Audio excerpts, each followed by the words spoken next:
এই সিচুয়েশনে যখন চারিদিকে সন্ত্রাসের একটা বজ্রনিঘাত চলছে, বজ্রপাত, সেখানে ভয় না পেয়ে আমি বাংলার যত রাজনৈতিক বিরোধী দল আছেন, তৃণমূল কংগ্রেসে থেকে আমি আবেদন জানাচ্ছি, যদি মনে হয় আবেদনটা গ্রহণযোগ্য করবেন, তা নাহলে করবেন না, এটা আপনাদের অধিকার। সমস্ত ছাত্র সংগঠন সহ সমস্ত স্টুডেন্ট ইউনিট, ছাত্র যৌবন, এনজিও, বিজনেসম্যানরা করবে না, বিকজ তাদের ইন্টারেস্ট আছে, ভেস্টেড ইন্টারেস্ট আছে, কিন্তু সাধারণ মানুষ আসবেন। তাদের সবাইকে নিয়ে আমি বলবো জোট বাঁধুন।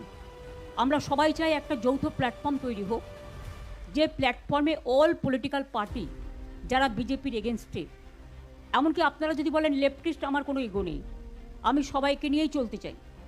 এবং আজকের যা অবস্থা, বিজেপিকে যদি রুখতে হয়, লেফটিস্ট সবাইকে, আল্ট্রা লেফট সবাইকে, আমাদের তৃণমূল কংগ্রেস আমরা কথা দিচ্ছি, ন্যাশনাল পার্টি সবাইকে, যার যতটুকু শক্তি আছে, দিল্লিতেও যেমন আমরা লড়াই করব, তেমনি বাংলাতেও আসুন আমরা জোট বাঁধি।